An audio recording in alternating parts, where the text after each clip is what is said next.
Good evening, everybody. Welcome to your Manchester United video. In tonight's show, I am going to be reacting to the Bold Rules press conference reaction for the FC20 game in UEFA Europa League. Good evening to you, Daniel Knight 14. How are you doing this evening, mate? Thank you for joining me this evening. Henry Talks Football at it again today and hopes Arsenal once again win in league when he is a Spurs fan. Trust the process, man, as you are a Manchester United fan. Oh, gosh, man. No way, absolutely no way am I going to trust the process, not one bit. But big up to every single one of you who's live and locked in this evening.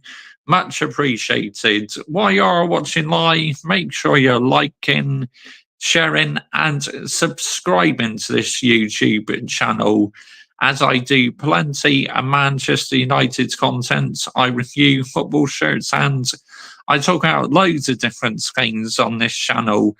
And please subscribe to my Mr. Joshy J Football channel. Link to my Mr. Joshy J Football channel is in the description to this video, and also the link to my F1 channel is in the description to this video. Before I begin with the Bold Rules press conference, now I literally want to give a shout out to Michael.ChelseaFC, who did an 8-hour stream. Absolutely landed the minerals on that 8-hour stream. Well done, Michael.ChelseaFC. Bosh, 8 hours. Absolutely unbelievable.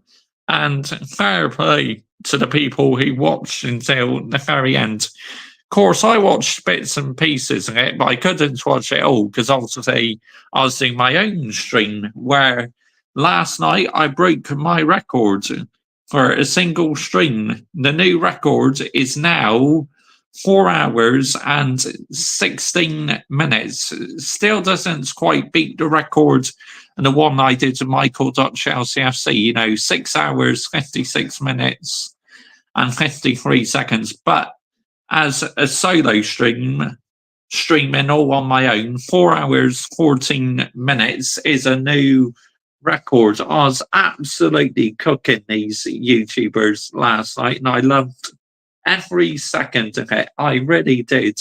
We will be reacting to maybe a couple more tonight, but probably not going to stream as long tonight because I've been doing quite a few long streams recently. But probably saying that, I'll probably go on for an hour or two or something. It just depends, depends how many people we got live and that. But big up to every single one of you lying and locked in this evening. The support has been absolutely amazing recently. It really has. And I can't thank you all enough. It's absolutely fantastic. As usual, we're going to have a look at the Manchester Evening News. Then I'm going to play you the press conference because I like reading it out, but he doesn't always. On the Manchester Evening News, it only highlights a little bit what he's been saying. If we listen to the full press conference, then we can have a proper listen to see what banger mash waffle he's been talking about. Because one thing I've heard, a teeny weensy bit of it, like a preview, he's going on about the injuries and that. So, yeah, that's going to be very interesting. That really is. And you know what my thoughts are when he goes on about the injuries? I'm sure, well, you've been subscribed for a while. I'm pretty sure you'll know what I'm going on about. Right, here we go. Oh, what am I doing here? We want some Manchester Evening News. Manchester Evening News. Here we go. Let's have a look, guys. You're not a fan. What the fuck can that? Right, you're out of here faster before you can say but, bosh. get the fuck out of here, mate. Yeah? You're out to go faster before you say, but, Bosh, get the fuck out of here, man. Seriously, what the fuck are you talking about? I think he finds I am a fan of this football club, mate. I've been supporting them for 25 years now. Get the fuck out of here. What are we doing here, people? Seriously. Anyway, right. Manchester Evening News. So what if I put ball trolled in my title? It's my opinion, mate. If you don't like it, fuck off. It's as simple as that. Because I'm not changing anytime soon, honestly. Absolutely not changing anytime soon. But anyway, let's carry on with what I want to carry on with. Yeah, tell that fan to jog right on. Here we go.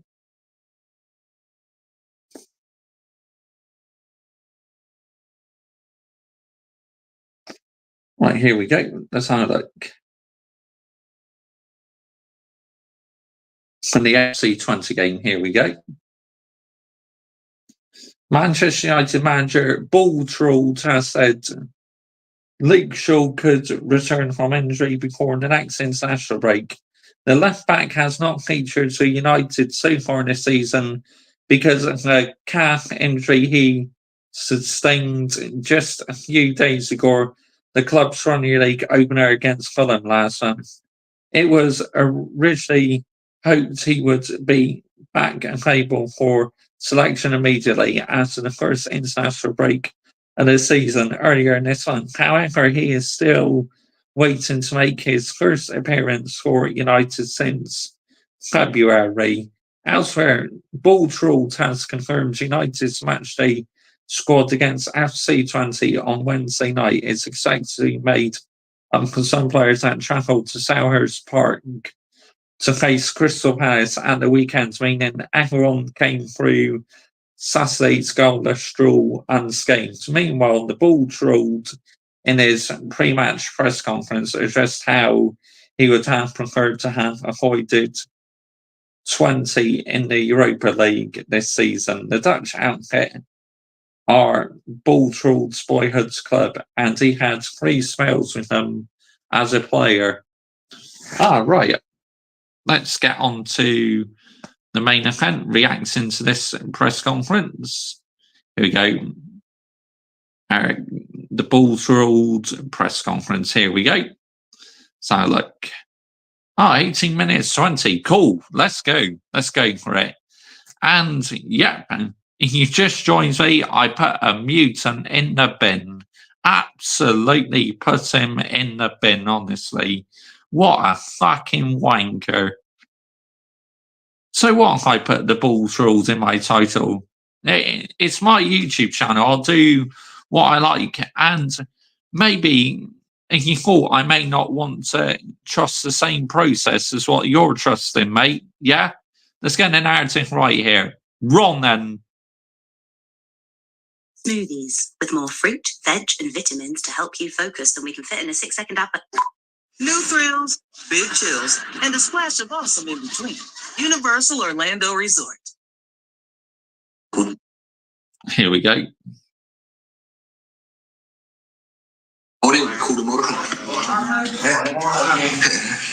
Morning, everyone. Welcome to our press conference for our Europa League game against FC Twente tomorrow at Old Trafford.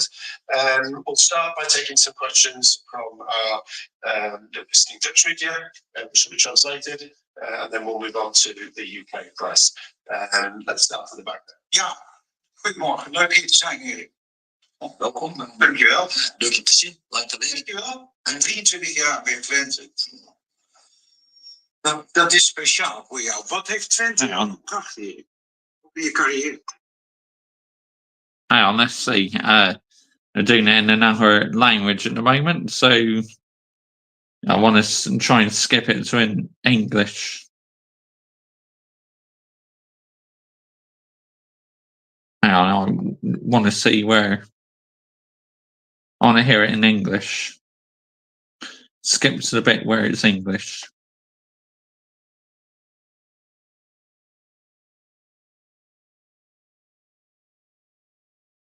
Is it going to say where an English bit is?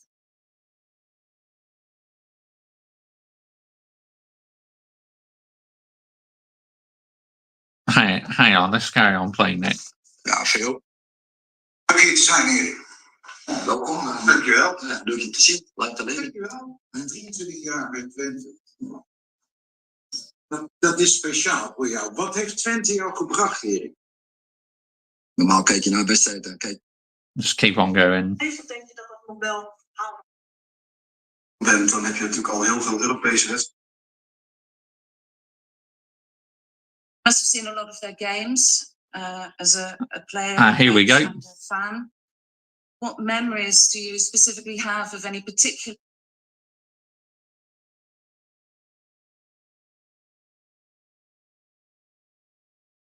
Placed in this tournament, AZ, Feyenoord, PSV, but the more something you love playing against Twente, the Twente, FC Twente, between me and René Haken, me and Ruud, also of watching their games. Erik, goed te zien. Was started up when the answer, Twente's got me a lot. What did Twente bring you? Vak B gestaan. Eerste team, het eerste jeugdteam. En toen Hang on, this sounds like. I think this might be an English bit. Good. Might be going somewhere now. And we'll move on to the UK press. Here we go. This is it. Goedemorgen, leuk hier te zijn, Erik. Welkom. Dankjewel. Leuk je te zien. Lang te leven. Dankjewel. 23 jaar bij Twente. Carry on playing this. Dat is speciaal voor jou. Wat heeft Twente jou gebracht, Erik? Ook in je Just roll carrière? through next bit. Ja, veel. En dus vak P gestaan. De hele academie doorlopen. Was in de lichting het eerste team, het eerste jeugdteam. Toen de jeugdcompetities opnieuw werden opgestart na jarenlang verdwenen te zijn. Ja, dus ik heb daar heel veel historie. Diekman, naar het Arkenstadion, naar de Grolsvesten. Ja, in verschillende functies. Fantastische tijd en natuurlijk, dat heeft me veel gebracht. Volg je het Twente nog veel? Ja, ik volg het überhaupt voetbal natuurlijk. Ja, Twente is wel de ploeg die ik het meest volg. Dan kijk je ook echt voor. Je bent hartstikke druk, joh. Heb je dan tijd om die wedstrijden ook echt te zien? Nee, maar dan kijk ik als fan, Joep. Dan kijk ik niet als supporter. Dan kijk ik niet als analist. Normaal kijk je naar wedstrijden, dan kijk je analytisch. Maar bij Twente kijk ik daar niet naar. Tenminste, voor deze wedstrijd. Dat is waar, ja. So, Eric, 23 Here we go, you years can at sing, but- Twente. It must have been very special. What did Twente bring you? The answer, Twente's got me a lot. I was put through their academy. I was part of the generation of the first youth team when the youth competition was started up again after many years. So for me, there's a great deal of history there. The Diekman Stadium, the next stadium, and now the Grolsvesten. The next question was, do you follow Twente? Do you watch them? Do you watch their games? The answer, of all the teams, Twente is the team that I follow the most. Question, but do you have time to do that? Answer, I watch them as a fan, as a supporter, not as an analyst. It's a different way of watching their games. Erik, goed te zien. Niet alleen voor jou natuurlijk een speciale wedstrijd, ook voor je assistent, voor René Haken ook. Wat zijn jullie eigenlijk tegen elkaar toen dat nu ook bekend werd? Nee, ja, die kans zat er natuurlijk wel in. En de nieuwe opzet van de Europa League. Maar er zijn denk ik heel veel dwarsverbanden tussen Manchester United nu en FC Twente. Dat geldt natuurlijk in de eerste plaats voor René en voor mij. Maar ook voor Ruud. Daarbij heb ik ook met een aantal spelers van FC Twente heb ik meegewerkt bij Ajax. Yeah, mutant. Dus ja, er zijn nogal wat verbanden. Ja, echt wel leuk. Tegen Twente spelen. Ja, het is wat het is, maar ik had liever andere ploegen lood. Nou moet je je liefde pijn gaan doen. Nou is het een beetje een confronterende week geweest, afgelopen week voor het Nederlandse voetbal in de Champions League natuurlijk. Welke verwachting heb jij wat betreft het krachtverschil in de Europa League? Ja, dat is moeilijk te zeggen, maar het is duidelijk. Ik denk het Nederlandse voetbal heeft denk ik vanaf 2018, 2019 hebben een opmars gehad. Hebben heel veel punten vergaat met Ajax, met AZ, met Feyenoord, PSV vorig jaar ook. Ja, nu lijkt het op. En dan, I think we're getting on to the English succes wat je hebt questions in a minute. sterkere competities. Anyway, let's carry on watching. Ja, Good evening to you, Kai. Een andere richting in gaat. En ja, dat proces zal het Nederlandse voetbal moeten zien te stoppen. Denk je dat dat iets is wat, zijn we in die zin misschien een beetje verwend geweest? Of denk je dat dat nog wel haalbaar is? Nou, ik heb altijd gezegd dat voor een Nederlandse club is niet zo makkelijk om ver in Europa te geraken. Yeah, I'm just waiting for the English bit now. Ik denk vooral Ajax. Ik heb Feyenoord ook de laatste jaren heel veel punten hebben vergaat. En heel ver zijn gekomen in Europa.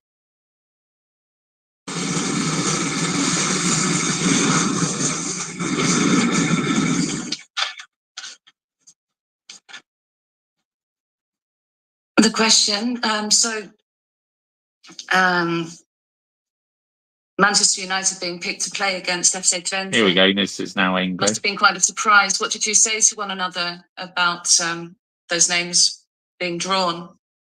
The answer, well, there's a great deal of connections to and fro between MUFC and Twente, FC Twente. Between me and René Haken, me and Ruud. Also connections forged through the various Ajax players that we've all been involved with. Question, are you pleased to be playing against Twente? The answer, I would have preferred to have played against somebody else. It's not nice to have to hurt something you love. It's all part of football now, isn't it? You know, this was drawn and we got drawn in the same group as FC Twente. So you have to put emotions to one side and do your job as a Manchester United manager. Don't think about the opposition, yeah? It's as simple as that, really. Question. Anyway, let's continue. Developments in the Champions League in the Netherlands lately, has that altered your expectations as to the difference in might between teams in this championship? The answer. Dutch football since 2018 has only been on the rise. We've been scoring a lot of points. Lots of teams have participated in this tournament. AZ, Feyenoord, PSV. But the more success Dutch football has in this arena, the more likely that it may have to start going in the other direction. So the next follow-on question is, have we been spoiled by Dutch football? The answer, it's not always easy for Dutch teams to get very far in a European tournament. Now, you know, big up to you, Michael.Chelsea FC. If you've just tuned in at the start of the stream, I put a mutant in the bin.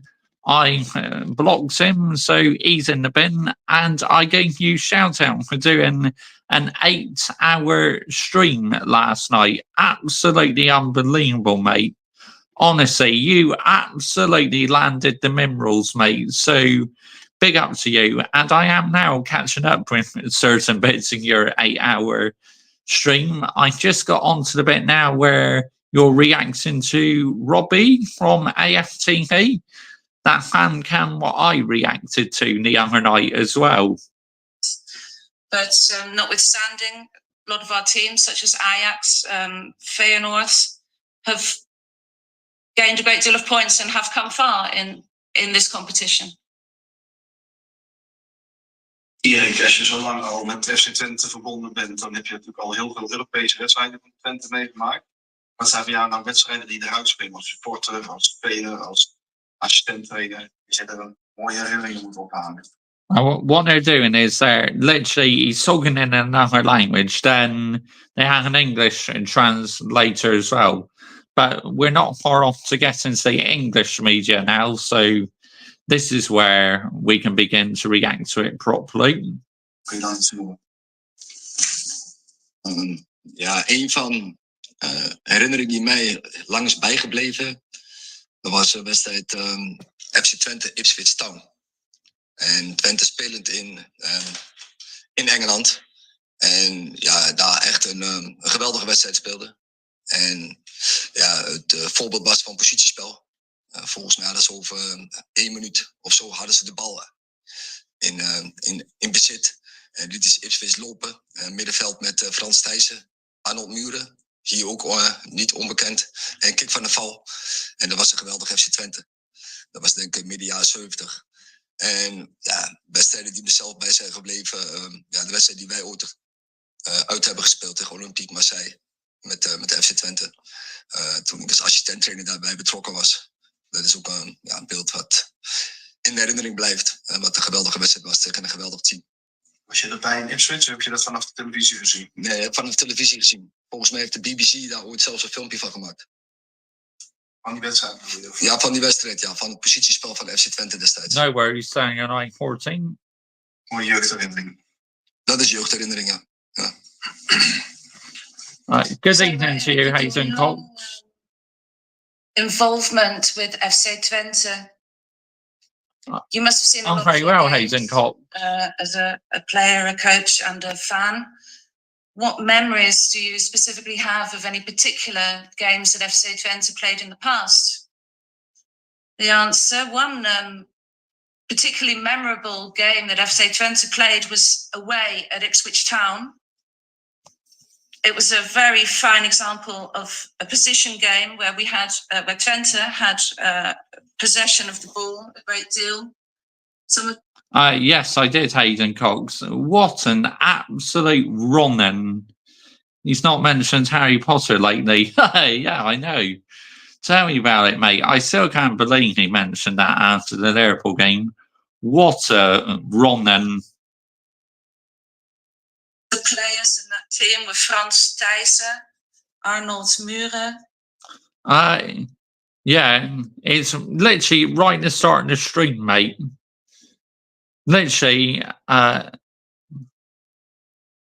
yeah, so if you listen on playback, and literally in the first couple minutes or so, I put him in the bin. Gids van der Val, I think it was sometime in the mid-70s.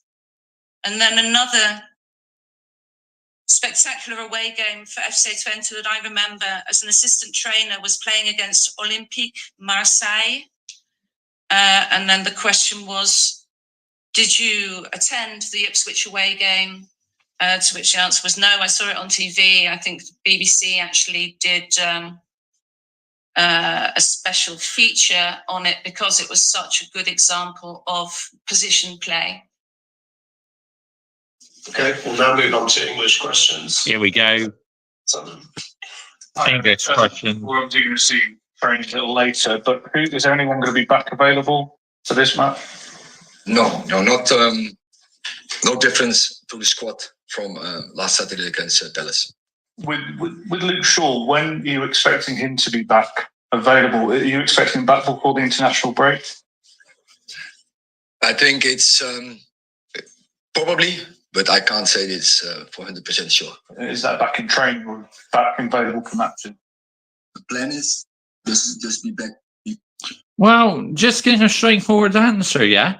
He's asking you, would he be back for the game or not? Just answer the question, yeah? Do you football terrorists after this and they think Arsenal are favourites to win the league? before, but as I say, I can't say this for 100% for sure. It can be also short after the break. And all cup competitions are important, but given the increased competition for a top 4 place in the Premier League and the fact there's a Champions League place for the winners of this competition, does that place extra significance on this tournament for you and for the club as a whole in terms of trying your best to win it? Yes, I think so. And it's an opportunity, and there are more roads to achieve the targets you want, and this is definitely also a road. Yes, of course, it's the most difficult probably, because in a tournament of 32, you have to be the best. But it's a target, and it's a road we want to go. So would you say winning this tournament? I tell you what, we better do fucking better than what we did in the Champions League last season, finishing right in the bottom of the group. What we should have got out on. We should have at least finished second place in it. Cool. I'll look at that later, Hayden Cox. Not right now, though. I'll look at it later. Yep, absolutely, mate. I put him in the bin too, right? What a fucking wanker, honestly. But, I'm looking at afterwards. But we need to improve on last season's European campaign because we were absolutely abysmal in the Champions League. So you better get it right, yeah? You better make sure the team are playing some good football. Yep, I agree, Hayden Cox. Yep, that mutant prick. How are we getting a top 4 place in the Premier League? That's because in the end you get knockout stage. But I think it's don't look too far ahead from game to game. Let's first do Twente. But as you know, we want to win all the competitions we are taking part in, and this is one of them. But you have to go game by game, and let's first focus on the first. Right, you may be a good manager, literally winning an FA Cup or a Carabao Cup, but you're not good enough to win me a Premier League or a major European competition. It's as simple as that. Josh CJ landing the minerals on a run and bosh. Yep, absolutely. Standards. So, I know the format's in its infancy, but you could finish 24th in this league format and still be in the competition. There are more games. Rodri complained about it last week. This manager just waffles. Good evening to you guys. It's I think there are two things you address here. First of all, the format, and the format. I think we have to take this experience and then judge. But one thing is for sure. I think every match is significant, and probably every goal is significant. And first you get also a split after January where the first 8 teams they qualify, and that can help you in February to continue. But when you're on the first 24, you can win this competition. Cheers, hey, the lot now, mate. There's an option to win it. And then the other question, the second part of it, but we discussed it so many times. There is, and there are too many games. It's clear. Too many competitions for the top players. They are overloaded, and this is not good for football. In the end of the day, it's maybe good for commercial, but there is. I mean, look, this is the way it is now. You just got to deal with it, all the extra load and that. I mean, it's great for us fans to watch, but it's not good for the players, is it, playing all this football? So he does actually have a good point there, but not very professional mention in it in a press conference, I say. But he does have a good point for once, I guess. But, it's like at the end of the day, you're a professional footballer, so you just got to handle the workload, haven't you? But why do you call him the ball trilogy, bully? Because I can. It's my own YouTube channel, and I'm not trusting any process. If we lose to Spurs and Villa, he could be sacked. I agree. I mean, we're 11th place in the Premier League, for fuck's sake. Nowhere near sustainable for Man United standards being 11th place in the Premier League. It's like, get the fuck out of here. But they aren't robots. They have a life, and playing too much trouble isn't good for their body. I mean, look, the fixture pile up is a joke, but, you know, you should not be using that as an excuse, should you? Because at the end of the day, they're professional footballers at the end of the day. There is a limit. And players getting injured. It's almost unavoidable. The players getting injured because of the overload from so many games. Just on that, does that overload of games and the amount of games that you're going to have to play affect the way that you pick teams, particularly for a game in the Europa League tomorrow? And particularly because of... Are you going to any other video tonight? Am I going to react to some others? Oh, maybe. We'll wait and see, mate. We'll wait and see. Definitely could react to a couple. What happened with the injuries last year?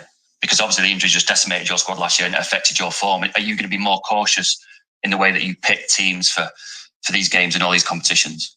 But in all the games, I did this on Saturday.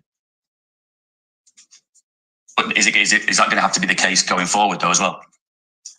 We need a squad with more than 11 to line up. We need more players, and then from game to game, we will pick a team.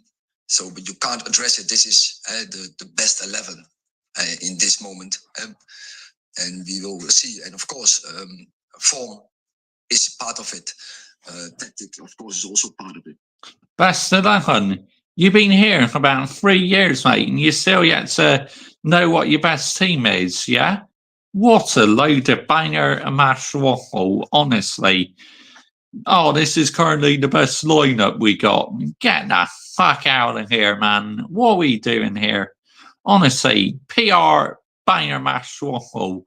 Because, wow, 4 hours, 14 minutes, that is great work rate. Bosh!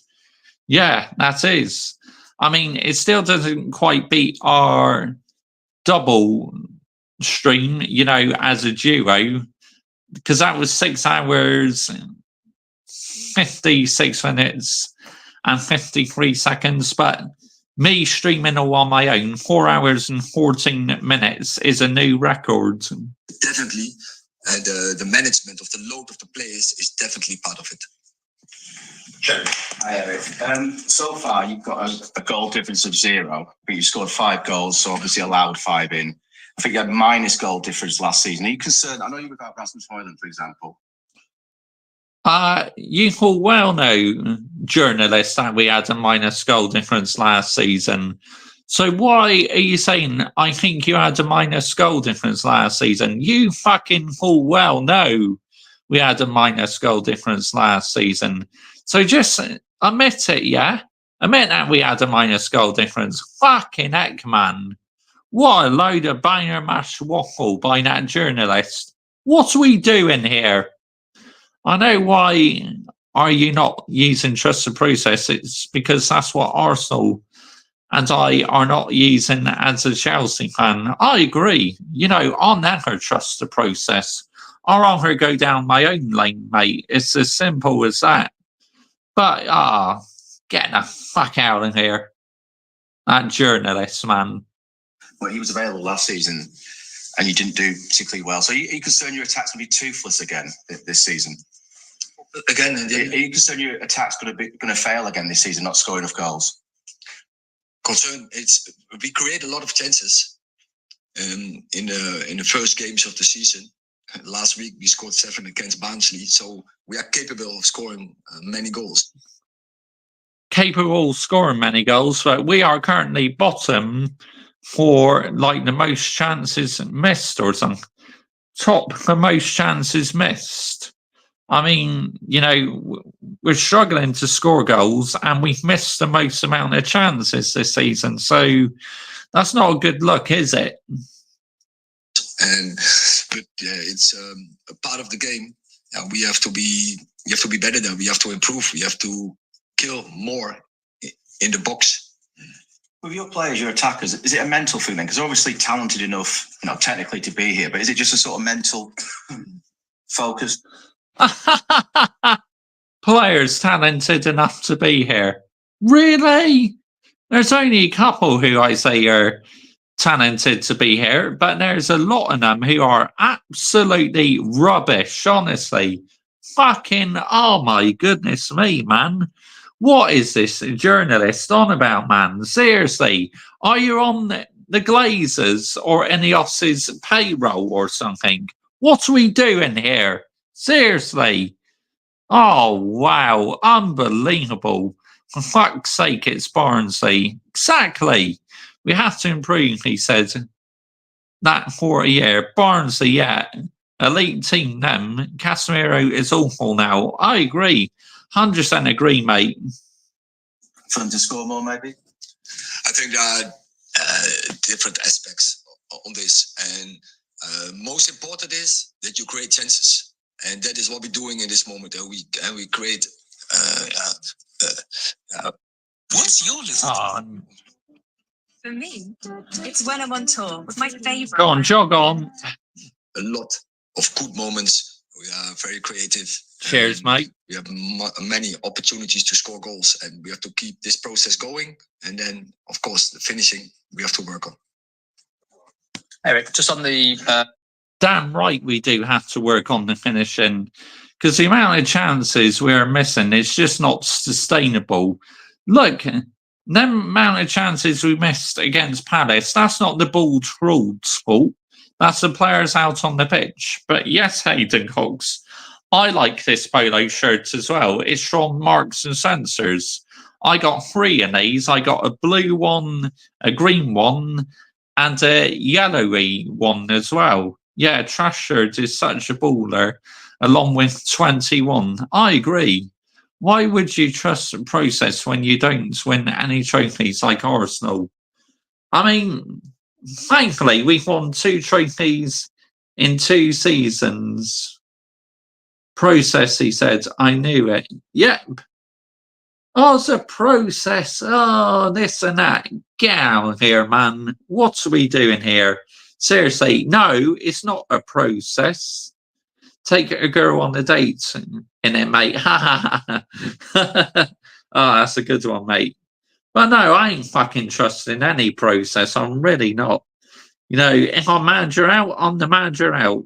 So if you like it, great. If not, then cry. I don't care. It's as simple as that. Because I'm not changing anytime soon. Anyway, let's continue. The games and the loading, how can you as a club change that? Because it seems like this kind of stuff gets made by the authorities and you have to go along with it. Would you have to consider, Rodri spoke about going on strike potentially as players. I think as a club alone, you can't change this. It's more about, say, the total industry. It's about clubs and players and coaches and so many others who are there in the environment of football. We have to work on this to improve the game, but of course to find the right balance. Because what do you think will happen quicker? You hit 10k or Man United win the Premier League again? I think in a moment, mate, I'm going to have to say 10k. I can't believe ball trolls use the trust process. Yeah, but buy your match waffle, mate. And also, we are professional. So, revenues has to come. But we have to balance it.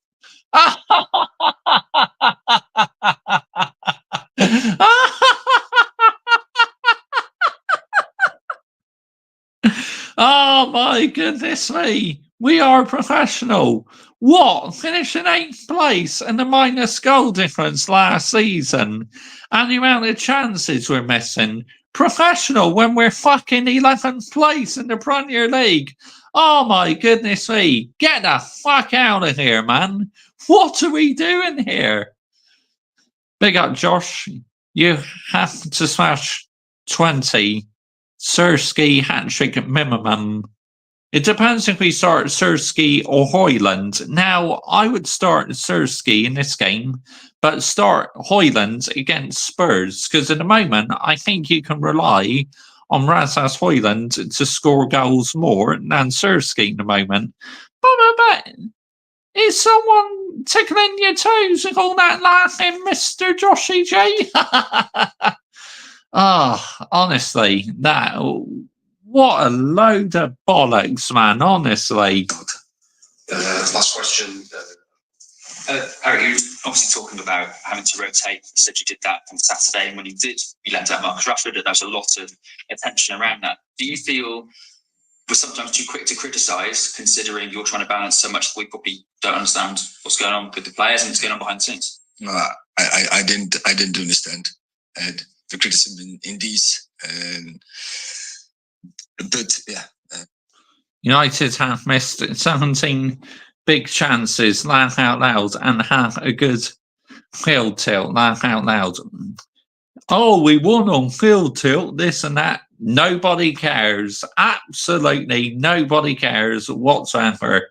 Field tilt.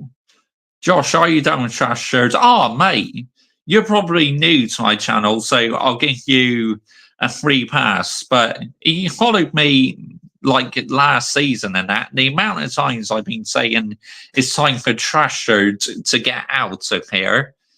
You know, I've been done with him a long time, mate. You know, he's too focused on his community work.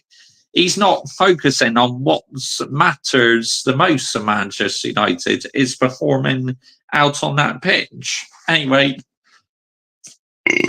excuse me. Fucking heck. People, they are entitled if they want to, but what they are not entitled to bring speculation in.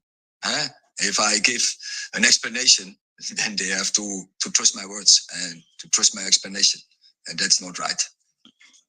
Okay, thank you very much. Seriously, what a load of banger mash waffle, honestly. It's like a journalist is asking, is there something going on between the ball trolled and number 10? The ball trolled said, obviously, he's not going to answer that question. But it's true. You never know what's going on behind the scenes, do you? Oh, dear me. What a load of PR bollocks, man. Honestly, what a load of banger mash waffle. I'm sick and tired of it, man. Honestly, I've had enough. Generally had it up to here with it. Let's see what the football Terrence has been saying, shall we? Has he been saying anything today? A Man United fan who does a lot of Arsenal videos. But, you know, that's up to him, isn't it? At the end of the day, that's what the football Terrence wants to do. He can do that. Arsenal targeted by spineless rivals. Goldbridge, big rant, and Man United. Let's have a look. Actually, let's have a look what Mark Goldbridge has been saying, yeah, on that football. Let's have a look. Let's have a look what he's been saying. That's football. But you must trust the process. Ball trolled is elite. Nonsense. Right, okay, what's this about then? This sounds good from Mark Goldfish.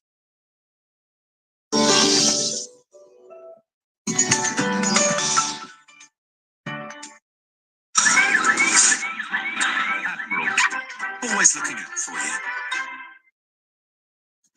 Hello, everybody. Welcome to That's Football. Absolute nonsense. Propaganda is probably the word. Yes, we're talking about the fallout from Sunday still, but also the complete and utter ridiculous excuses that come out from people we're paying on the TV to basically feed what can only be described as propaganda.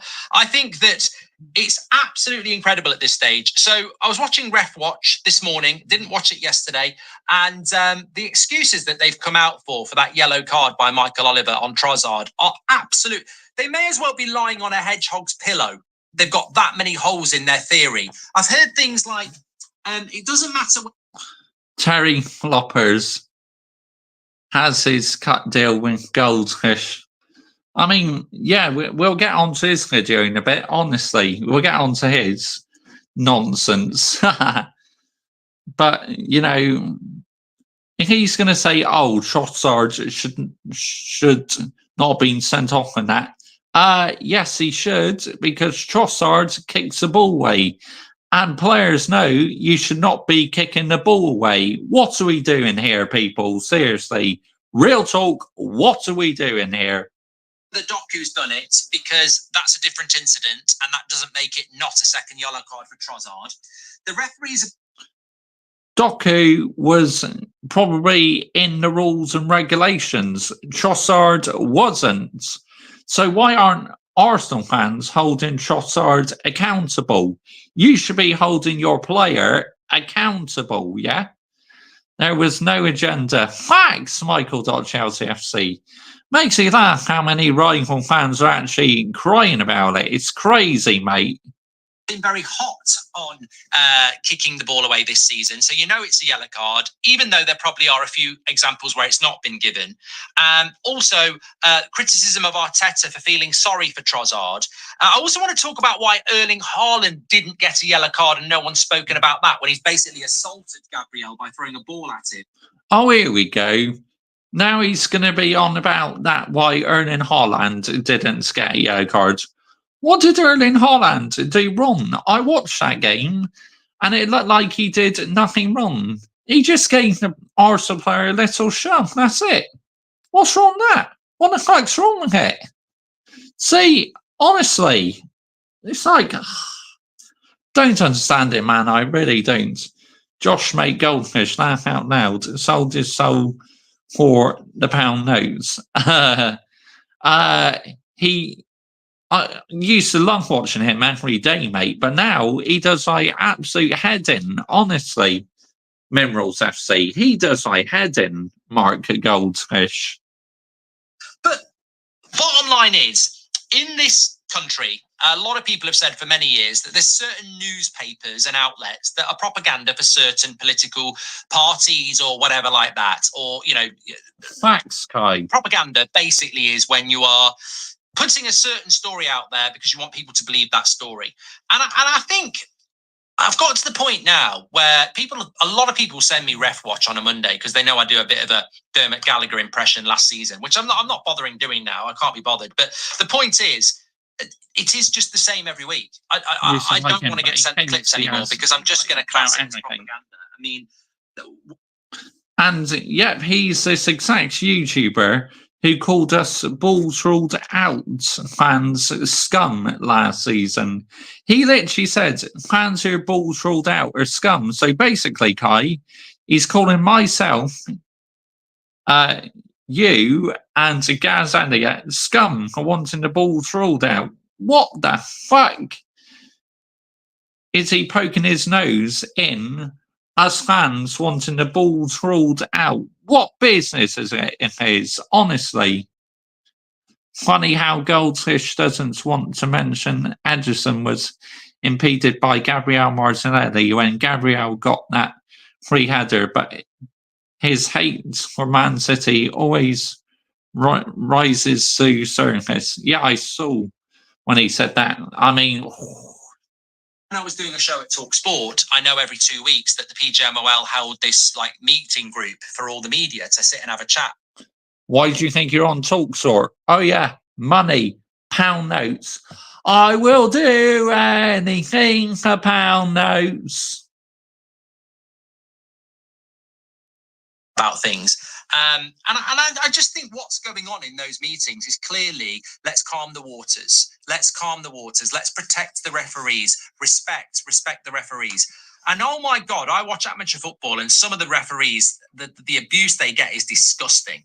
And I think they're always the people I feel sorry for because some treatments of giving referees abuse and that, I cannot defend that. If you say a referee's like, if you say anything racist to a referee and that, then you are an absolute disgrace, honestly, because that should not be anywhere near football. Yes, you can be angry at a referee, but do not be racist towards them, yeah? It's as simple as that. But you are jealous of Goldbridge. Oh, jealous? No. I'm holding him accountable because he's a PR YouTuber now. So I hold Mark Goldbridge accountable. Gabby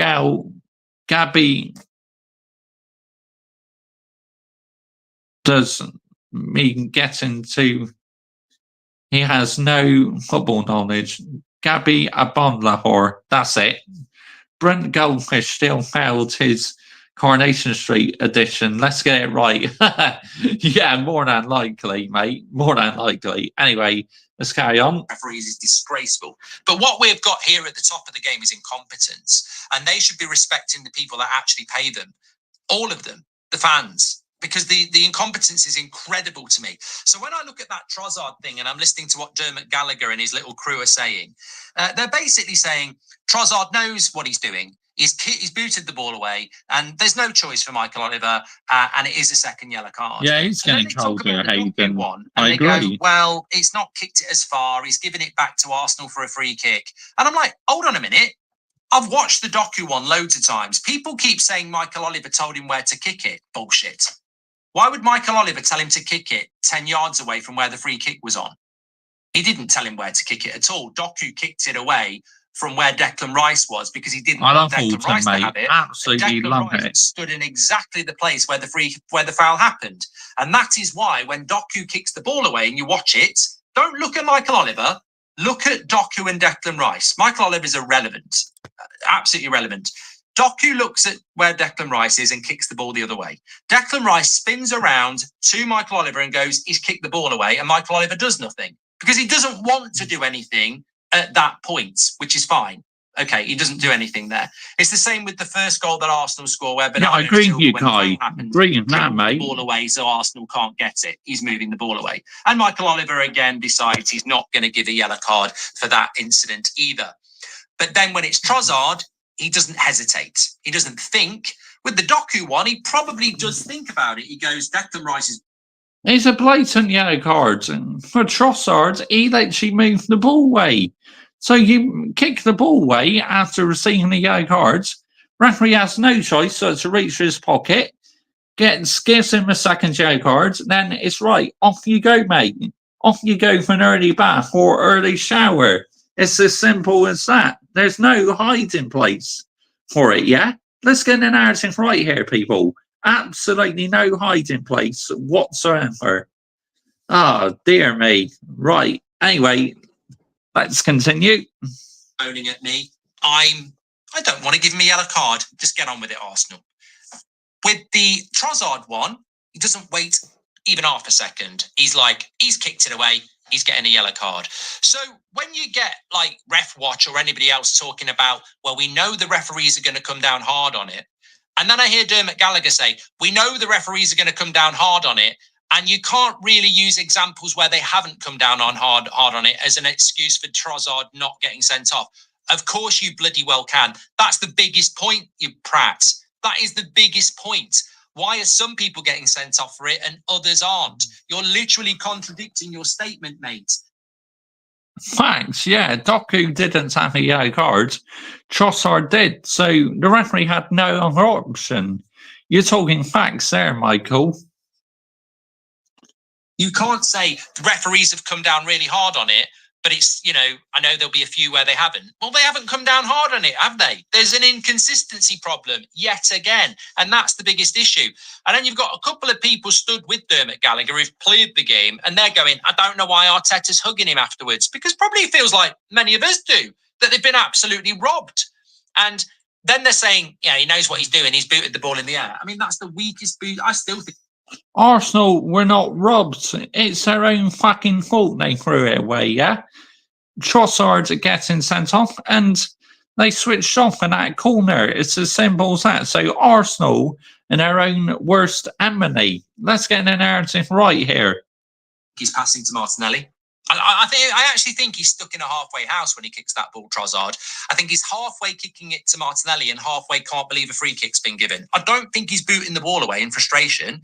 I think he's like, oh, he's blown up and I'm halfway through passing this to Martinelli. I still don't see it as that. But I still go back to the bigger point that what we've got is, across the whole of the mainstream, is propaganda to protect the referees. And I don't actually think we need to... Oh, yeah, mutant. discuss it any further than that. I think if you want to get balanced conversation around the problems of football these days, you are never going to get it on the mainstream, because they are tied into the Premier League and the PGMOL with contracts and mates rates and everything else. And it's every single week. It's every single week. And it's just, it is what it is. It is what it is. If you want fair and balanced football analysis, you're never going to get it from the mainstream anymore. You're just not. They'll talk about the things that, suit. I suppose Man United fan, pop in one of your greatest rivals in Arsenal. Pure embarrassment. I agree. But they won't have the real conversations. And you know what? The hammer blow for this as well is, why is it we're still talking about the Trossard second yellow card when we all know it was given, and we all know it was inconsistent, and we all know that it was flawed, and we all know in this... No, it wasn't inconsistent, because Trossard was already on the yellow card, yeah? So, referee, again, had no option. What? Why aren't you talking about that? Oh, yeah, pound notes, brown envelopes. Oh, dear me. What an absolute disgrace, honestly. Same game. They didn't give yellow cards for it, the same way they didn't give one to the Brighton player when Declan Rice got sent off. So Arsenal are justifiable in both of those yellow cards to say, you're not fit for purpose. No, they are not justifiable. What? Oh, my goodness me. Absolutely shit at your job to the PGMOL, because the facts are there. I can call you shit at your job because you are factually shit at your job. You're giving us second yellow cards, but you're not booking him in the same game, and you're not booking him in the same game. You're absolutely not fit for purpose again. But why aren't you admitting that Doku wasn't given a yellow card? Why is it that no action was taken against Erling Haaland for throwing the ball at the back of somebody's head who's not expecting it? Now, I'm not going to go down the Sir Alex Ferguson line when Ashley Williams kicked the ball at Robin Van Persie on the floor and he said he could have killed him. But literally, Gabriel is undefended, not expecting it, and gets the ball on the back of his head. What's going to hurt Gabriel more, a slap on the back of the head or a ball on the back of the head? It's crazy, Kai. Either or. Bottom line is, it depends how hard the slap is, but probably there's not much difference. So Haaland, whether you like it or not, basically assaults Gabriel, and nothing happens. So we respect the referees. We are respecting the referees. We are trying to get respect for referees in the game. And again, it's not reciprocal. So at every amateur level, training this week, every youngster, every player playing the game has seen the best striker in the world take the ball out the back of the net, and as he's celebrating, throw the... Don't you worry, I will do that. I'll get on to him after I watch this. I'll get on to him. Also, we'll check out Henry Talks Football as well. Ball at the back of the head of another defender who wasn't expecting it. Is that the advert we want the PGMOL as part of your respect campaign? You're actually condoning and accepting that when a goal goes in, as part of your celebrations, you can now pick the ball up and throw it at the opposition defender in a provocative way. It wasn't banter. It was done with the purpose of hitting Gabriel and saying, ha, ha, up yours. But that's fine. That's absolutely fine. No further action. That's fine. It's not fine, is it? It's not fine. And this is the problem with the officiating in this country and the organisation running it. They've just got no common sense at all. It's not like Erling Haaland that she chucks that ball aggressively, did he? It's not like he physically wanted to do it in an aggressive way and endanger Gabriel, give him a hand injury. That was hardly anything. It's like just a little touch like that, really. What are we doing here, people? Seriously. What the fuck is going on here? The Ricky stands. Yeah, at least he's got ball knowledge. Predictions for tomorrow, Josh. I think Man United will win 3-1, mate. I hope so, anyway. Assault, get over you soft touch. No wonder why he was in the police. Makes sense. I wrote comments on his video today. Ah, okay. They're so desperately chasing their tail, trying to protect themselves, that the actual game is falling apart around them because it's just contradiction everywhere. Erling Haaland should be booked. He should have been booked for that. You can't pick the ball up. No, he shouldn't. What are you talking about?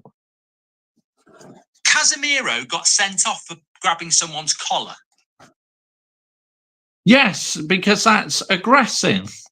And as a Man United fan, I completely defend that decision, the referee sending Casemiro off when he did that. That referee had no option whatsoever, because that's literally endangering an opponent. Let's get the narrative right here.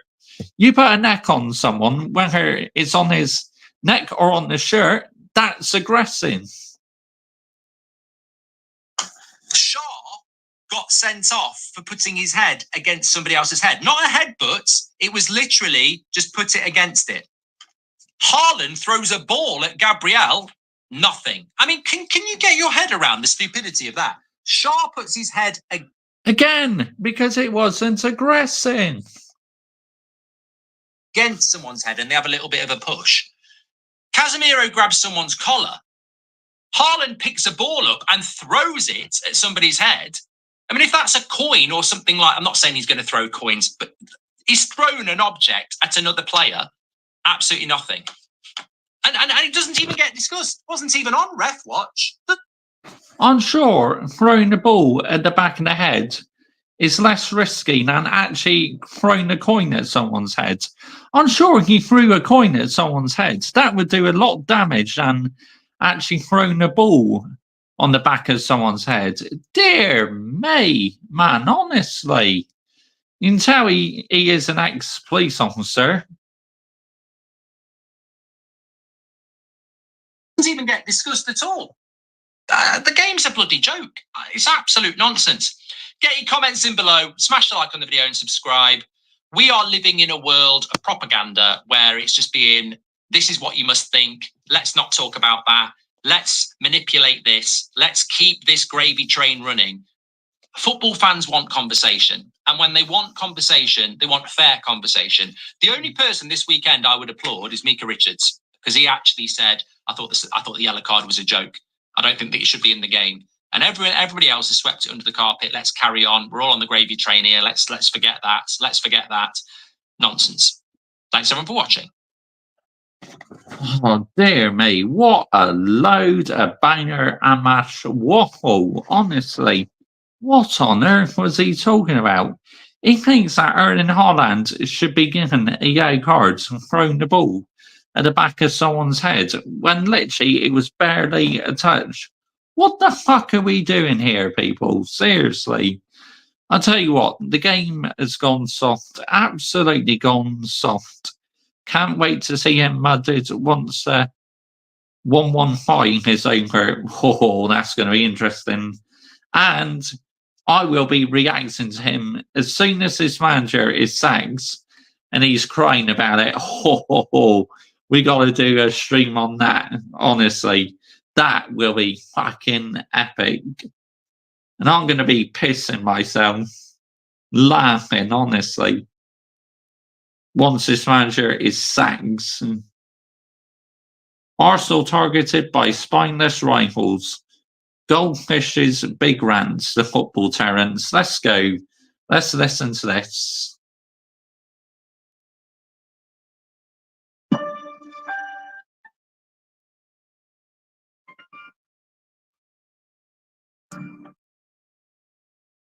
Welcome back to the Football Terrace. Hit the like and the subscribe button. I want to thank you all, existing viewers, new subscribers. We're closing in on 410,000 subs.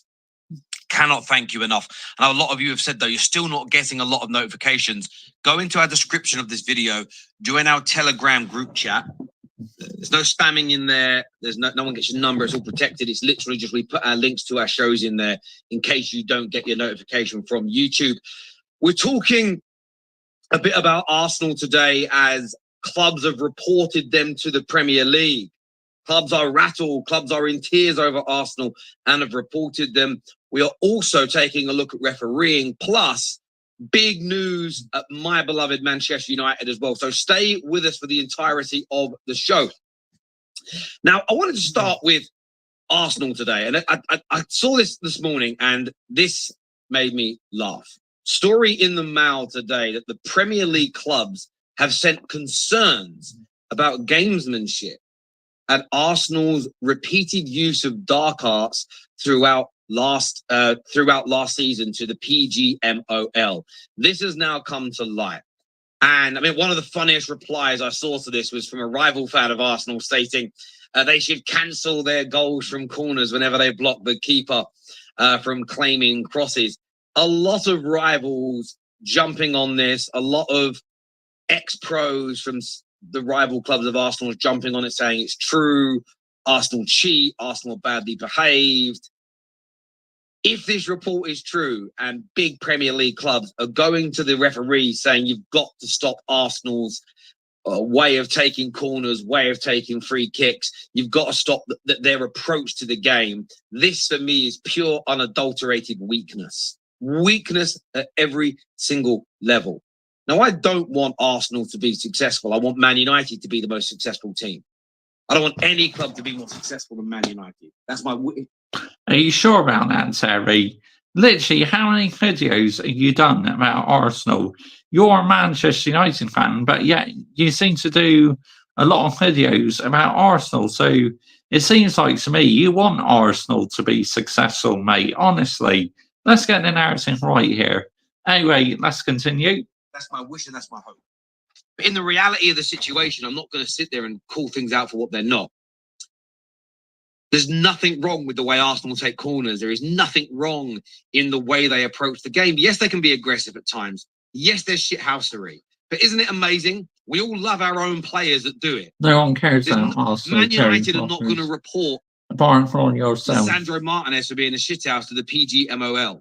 Spurs are not going to report Richarlison or Romero. Man City are definitely not going to send a letter in this week about Haaland and all the things he did at the weekend, which are a brilliant part of our sport. But clubs are complaining that Arsenal are good at corners, good at free kicks. Oh, blocking the goalkeeper. Oh, the dark arts. Grow up.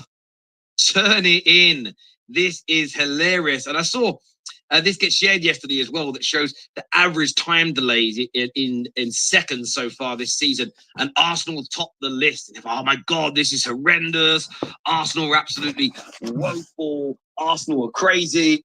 I mean, my goodness sake, the amount of times they were going down on Sunday, time wasting and that was embarrassing, honestly. Suppose Man United fans in the mud. I mean, it's like literally they were going down with cramp and everything. I mean, but in the end, it didn't quite work out, did it? Because they were their own worst nightmare. They switched off in that corner and John Stones scored the equaliser. It's as simple as that. So Arsenal only got themselves to blame at the end of the day. I mean, look, it's only a handful of seconds longer than all those other teams. But what the BBC left out and rivals have not spoken about is the fact that when it comes to the average goal kick times this season, they're beaten by Manchester City. Ipswich, who have no real reason to delay games because they're losing, have done it a load. I've seen Newcastle fans jump on Arsenal in the last couple of days. Look how long their delays are on goal. In fact, I wish Man United were taking our goal kicks taking a little bit less time. But maybe it's because we're not winning enough games. We're not in the lead. And we're chasing leads, so we're taking them quickly. I don't know. But I said it before, I'll say it again. Why aren't we in the lead, though? Why are we struggling to score goals? Oh, yeah, we have a manager who has no idea what his best team is. It's as simple as that. Call me an Arsenal fan. You can call me a twerker all you want, but this is Maybe because you are a secret Arsenal fan in disguise or something. Terry getting his cock wet for Arteta. He will run out of socks. Let's get it right. this constant knocking of Arsenal is absolutely horrendous, in my humble opinion. It is bordering upon illness now. People are literally the dark arts are winding people up. Your clubs are sending letters to the PGMOL complaining about it. You're manipulating the stats to make Arsenal look like the only time wasters in the league when everybody does it at the certain times. Every club will have players that will fake cramp, goalies that fall on the ball and take the whole 6, 7, 8 seconds. But have other teams gone down with so much cramp and that? No. What I seen in the Arsenal game was a whole new level. That game at the Etihad. Honestly, it was unbelievable. Why are we acting like Arsenal are the only team that does this? This is crazy, crazy analysis, in my opinion. Hit the like and the share button, people. Let's take a listen to what Mark Goldbridge has got to say. I want to get your opinions on this. The biggest fundamental thing for me is this is Man City against Arsenal. It is the biggest game of the season. You have gone past the allocated stoppage time, which is already too much. It was the 52nd minute when he sends him off. So we're right at the end of the first half. We've had a really good half of football. That happens, and you think in a game of that magnitude that you need to get your rule book out. In any game of that magnitude, you've just ruined it. And I think referees need to realise this. Like, the increase in yellow cards is going to get us to this point where we get more sending offs. That second half was shit. It was fucking boring. It's defence against attack. It's boring. I liked it, to be fair. And I don't care whether it's Luton against Stoke. 10 against 11 is boring. Look, I understand where Mark's coming from. In fairness to Goldbridge, he has been consistent with this for a number of years. I think he's wrong. I'll start off with that base and I'll explain why. But Mark has always said that he feels that you should manage the occasion and not always go by the letter of the law. So it's Arsenal versus City. You've gone over the allocated time. Not go by the letter of the law. You're an ex-copper. So surely you'd want to go by the letter of the law, wouldn't you? What are we doing here? Give Trossard a final warning. Mark's done that about multiple games. I think when a Spurs player got sent off against Arsenal a couple of seasons ago, he said the same thing. So this isn't about him defending Arsenal. I think that's wrong. I think you should, to a degree, referee by the letter of the law. Before you will go, but Terry, you've said it's wrong to send off Rice. No, I haven't. I am calling out the inconsistency. Yes, you could argue and say Declan Rice is one. He touched the ball softly, but he still kicked it out of play. So, again, referee had no option but to send Declan Rice off. You either do what Mark Goldbridge is saying and you referee the occasion, not the match by the letter of the law, or you referee by the letter of the law, but you've got to be consistent. I don't think we can pick and choose between the two. I don't think you can have some games where you try and keep 11 men on the pitch no matter what.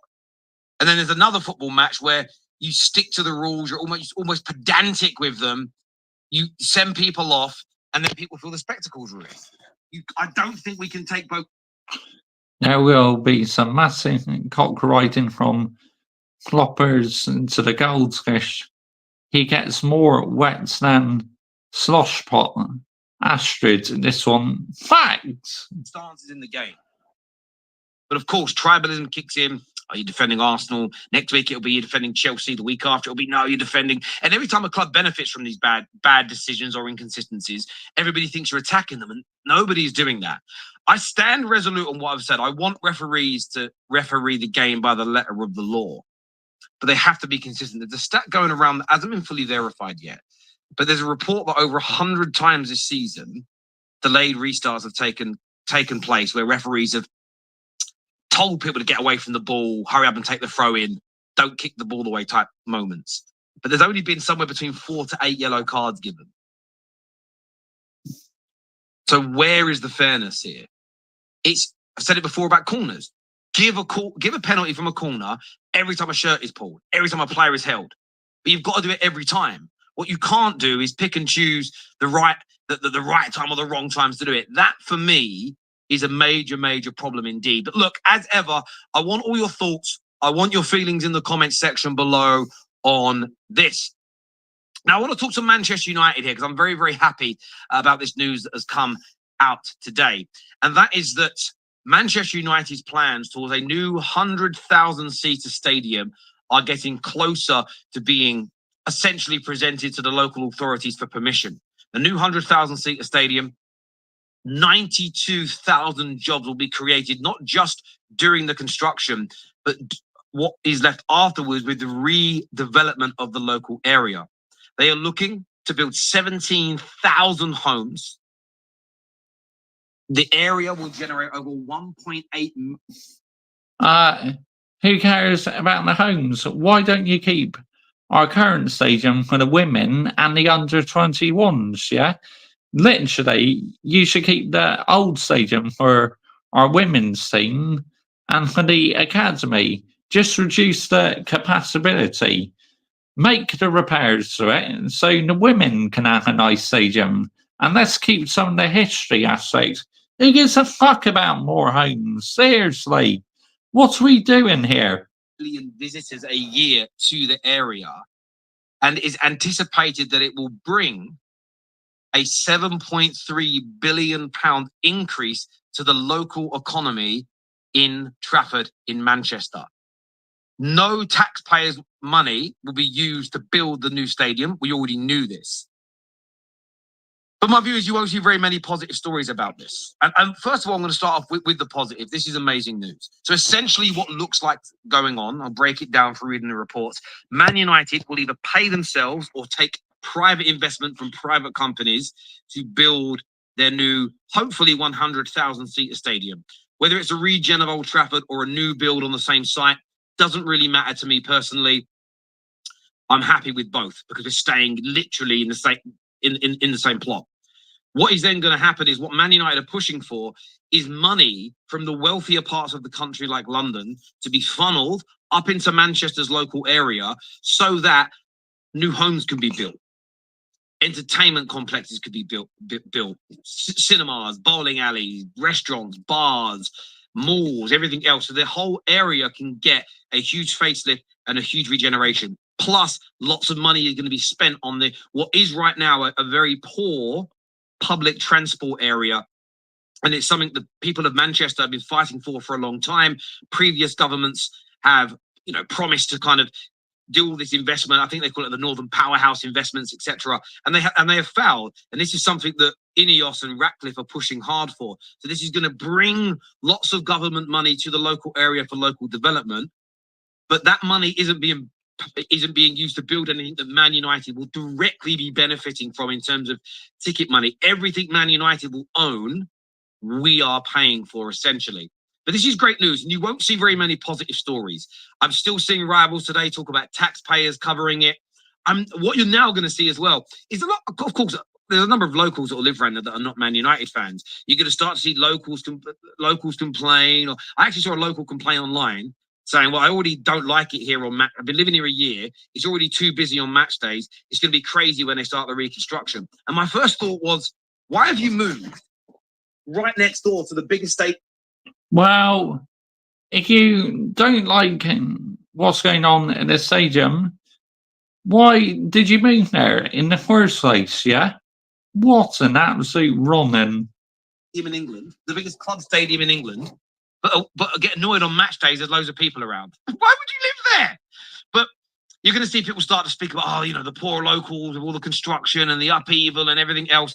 And I understand there's an element there that, Man United and the construction at large, the redevelopment at large, need to be considerate to people. But the people I see moaning, I don't believe would be saying it about their own club if they were looking to do this. There should be positive headlines everywhere about this. It's because fans have different standards for other football clubs than their own football clubs. Me, as a neutral, right, I see myself as a very, very, very, very fair football fan. To be praised everywhere about this isn't just the new stadium.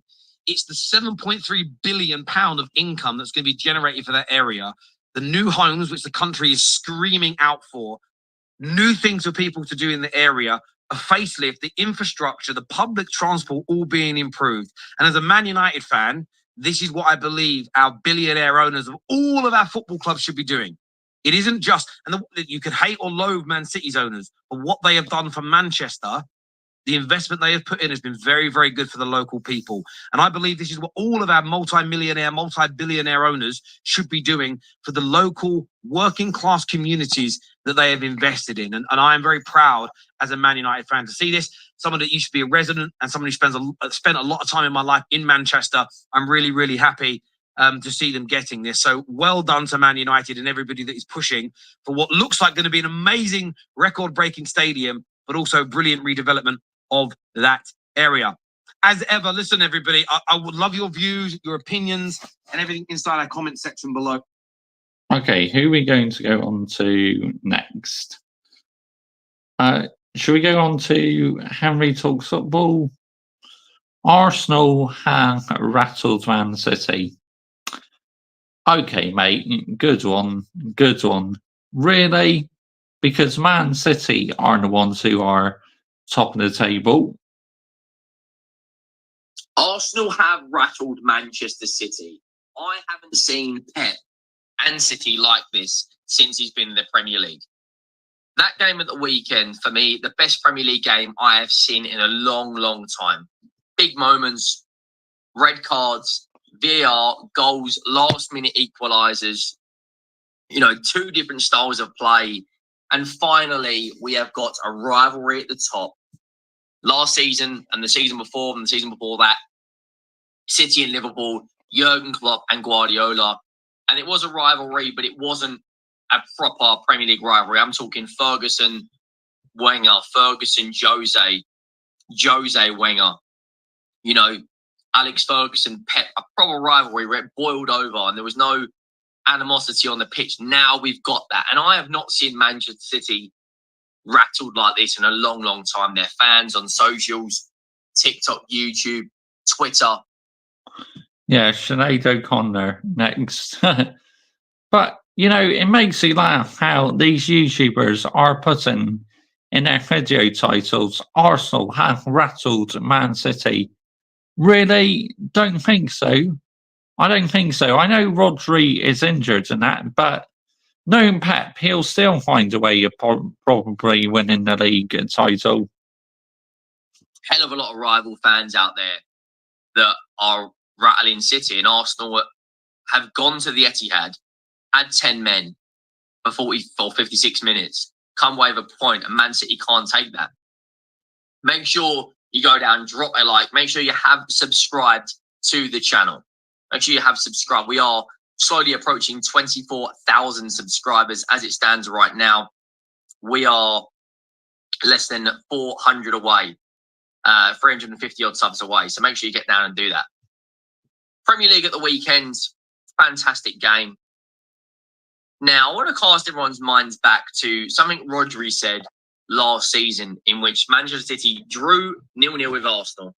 And they come out and said, you can't celebrate a draw. You shouldn't be celebrating a draw. It's not the right mentality to have, etc., etc., etc. Now, I don't disagree that you should be able to celebrate last-minute goals, last-minute equalisers, last-minute winners. Of course, the sport's got a lot of emotion in it. But Remind what Spuds have won in recent memory. Nothing like what Arsenal have. Nothing. Manchester City celebrating that goal, that equaliser, you're also then celebrating a draw.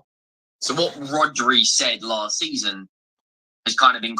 Yes, they are celebrating, because that point has put them a point clear Liverpool at the top of the Premier League. So that's why they're celebrating. Contradicted, because Manchester City have celebrated a draw. Now, in the grand scheme of things, I think based on that defensive display, Sorry, but Arsenal no thanks, Sinead. deserved something out of that game. They were fantastic. You could argue Manchester City deserved something out of that game as well, because they did not give up. And sometimes when you keep trying something so many times and it doesn't. And that's exactly what champions do. Never give up. Even though they were struggling to break Arsenal down, they kept on pushing and pushing and pushing and pushing and pushing, and eventually it paid off, didn't it? Let's get the narrative right here. Happen. It's hard to obviously lose, that faith that someone's going to bail you out. In terms of Arsenal, I don't necessarily buy into the fact that they're a poor attacking side or they don't have what it takes to be champions. Well, let's just look at it this way, right? Arsenal, yes, they're 2 points below City and they're 1 point below Liverpool. However, there's context needed to be applied here because Manchester City have only had one really tough game, and that was Chelsea. I don't think, if you've taken away the Arsenal game, I don't necessarily think the other games they've had, the likes of Ipswich, the likes of Brentford, other teams in there, I don't necessarily think they're hard games for Manchester City. However, Arsenal have played a North London derby against their rivals. They've played Manchester City away and they've played Aston Villa away.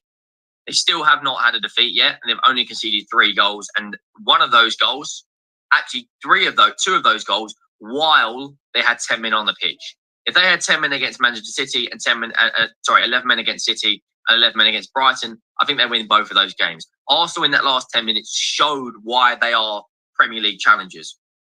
And Manchester City, Guardiola's come out with a number of things. Arteta's come out with a number of things. I don't necessarily think Arteta did anything wrong. I don't see another way in which he could have played that game out in the second half. These City fans are absolutely drilling them, etc., etc., etc.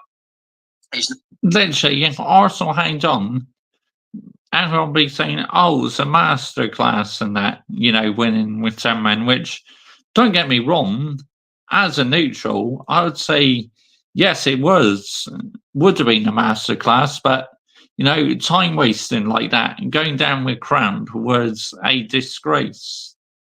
But they defended well, so, yeah, their defending was fantastic. But I didn't agree in the way they're going down. It's not a good way of playing. What do you expect those players and,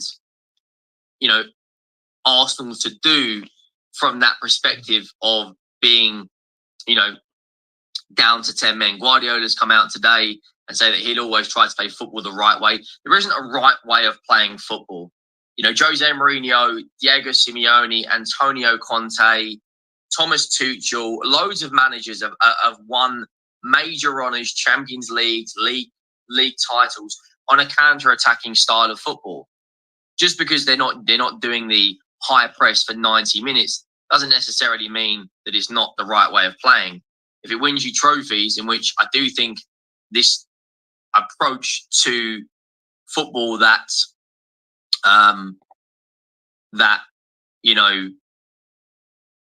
Arteta has, the ability to change up different styles. And this is what Pep Guardiola has said on an interview. We are an honest team. Pep Guardiola explains how he prepares his side to deal with teams that may try to time waste. What do you... Because Pep's elite. He always finds a way. That's why he's been so successful, Pep Guardiola. Like, literally, such an elite manager. Expect them to do. But all jokes aside, they're down to 10 men. They're at your ground. They're at their rival's ground. Whether you think the red card was justified or not, let's just take that out of the conversation for a minute. They are down to 10.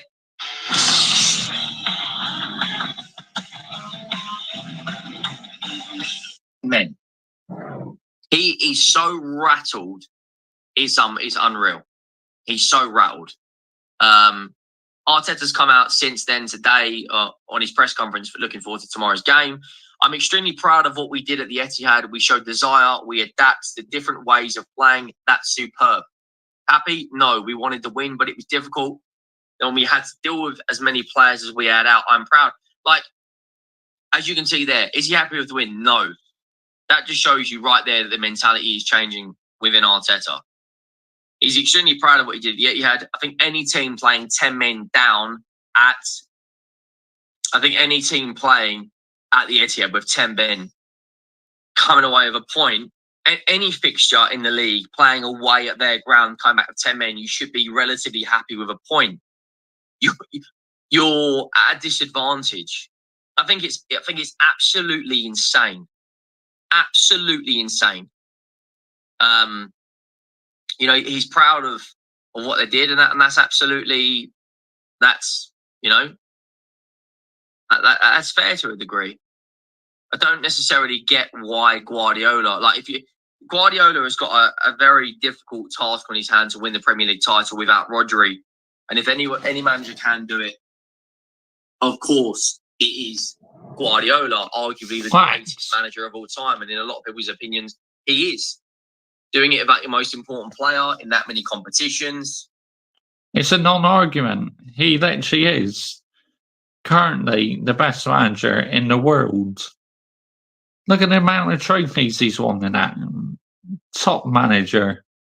You know, Manchester City, again, are playing tonight. You know, Rodri may have had a point when it comes to talking about players need a little bit more rest. 4 games in 10 days at the highest level is a hell of a lot of football. And then Manchester City have got Newcastle on Saturday, and then they've got a game the following Tuesday against Slavia Bratislava. Then they play on Saturday again. Then they have international break, and they come back away to Wolves. Then they have Champions League again. Like, the fixtures are coming thick and fast. But it is also the same for everyone. So I think the players, the clubs, you know, there's rumours of players going on strike. You look at Arsenal's perspective, they've got Bolton tonight. Supposedly. Then they play Leicester. Then they play PSG. Then they play Southampton. Then they've got Bournemouth. You know, according to Mikel Arteta, he is not expecting Martin Odegaard to be back before the October international break, which means he probably will be back for the first game afterwards, maybe have some minutes off the bench, and then kind of, you'd imagine, go from there. Fabrizio Romano has put out Odegaard back. It will only be a matter of weeks. I still can't argue. I still can't guarantee when. I can't tell you more on this, but the October international break is unlikely. So if you look at Arsenal's fixtures, and of course, Rodri there hasn't been a complete announcement, but a lot of people do believe it is a tear in his ACL.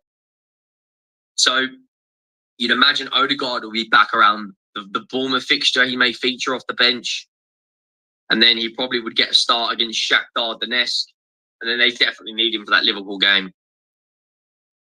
They've got more than enough to get through up until then. If they can get a point at City, if they can beat Spurs and Villa without him, then I think they can, you know, I think they'll beat Leicester.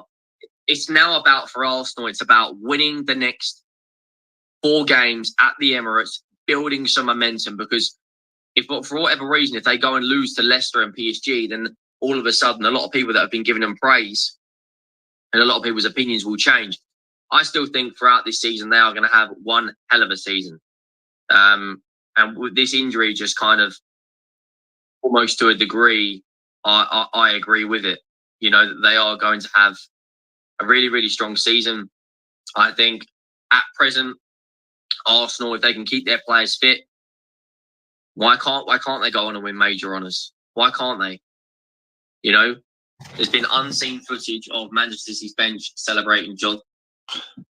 Literally, Arsenal haven't won anything for 4.5 years now. What makes you think Arsenal are going to go on a consistent run?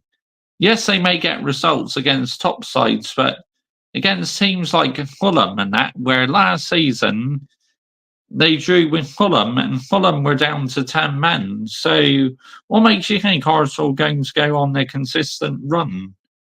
No guarantees, you know. Let's get it right here, people, yeah?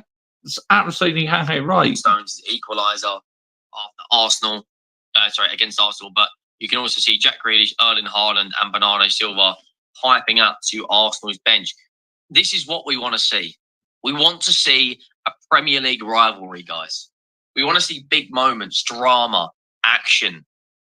You know, as great as the teams were at Liverpool under Klopp, and as great as the team was Guardiola with City, you never really got that heightened drama. You never really got those big, big moments. Of course, Liverpool won a Premier League. Of course, they won a Champions League. Of course, City have won practically everything you can win. But a lot of those games between the two juggernauts of English football in the last decade have to a degree been not boring. And the football was fantastic, but you also want to talk about the individual battles, like how is Gabriel and Haaland going to get on back at the Emirates? How is, De Bruyne and Odegaard going to get on? Is De Bruyne going to be fit? How does Foden come back into the mix? How does Guardiola cope without Rodri? How are Arsenal going to cope with the rotation between the Premier League and Champions League? When all that boils up and you get to that one game and you just need that X factor, you need those huge, huge moments. That's what we want to get our teeth into. That's what all teams are in the same boat though, aren't they? They have to play loads and loads of football. So it's not just Arsenal, Man United, and that everyone is in the same situation. You just got to manage it. Love to see. And the last fixture, I think you really saw something like that. It reminded me of their Thomas Tuchel and Antonio Conte. To a degree, there was one game where Romero had an absolutely huge moment at the end.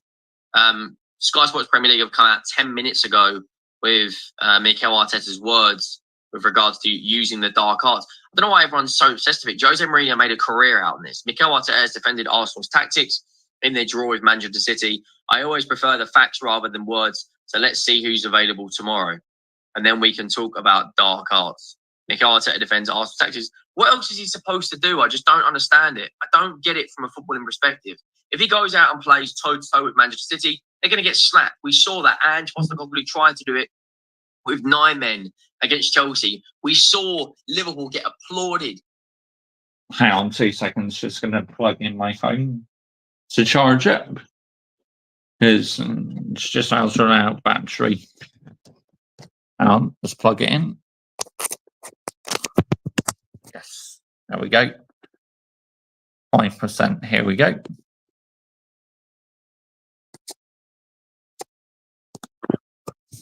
Right, let's rest that on there. Is it going to stay? Is it going to stay? Hang on. Oh, I'm struggling a bit, isn't it? Hopefully that's going to stay. Right. Oh, there it goes. Don't worry, we will get it stand up, guys. I will make sure it stands up. Trouble when it's on charging. Now I want to fucking stay stood up. It's a USB. Hang on. There we go. Right, let's carry on. Defending with 9 men against Tottenham. Yes, Tottenham scored at the very, very end. But Liverpool in that game were also hard done by the refs. So I don't get this pile on. I really don't. Like, looking at this down the straight and narrow, what more are they supposed to do? You let me know your thoughts. Make sure you drop a like. Make sure you have subscribed. And I'll see you all soon. Right. Okay. Big up to every single one of you who's live and locked in this evening. If you're new to our YouTube channel, make sure you're liking, sharing and subscribing to this YouTube channel, as I upload plenty of Manchester United content on this YouTube channel. And please subscribe as well to my Mr. Joshy J Football channel and my Mr. Joshy J F1 channel. The link is in the description to this video. On my football channel, I talk about loads of different football teams, and I don't talk about Manchester United on there. I only talk about Manchester United on this channel, on my main channel. On here, I review football shirts and talk about loads of other things as well. But the support has been absolutely insane recently. I cannot thank you guys enough. You are the reason why I carry on doing these videos. You are the reason why I have such an elite community. Everyone is welcome, whether you're new, loyal subscribers, or been around for a very, very long time. I welcome absolutely everyone. Apart from if you're a mutant, of course, you can get in the fucking bin, but apart from that, everyone else is definitely welcome. Anyway, I am going to be wrapping this up now, people. So thank you all so much for watching. I'll be live again tomorrow evening for an emergency meeting to our Europa League game. And also we'll be reacting to some Man United fan reaction videos as well, match reaction videos of other Manchester United YouTubers and that. So thank you all so much for watching. Take care. Good night.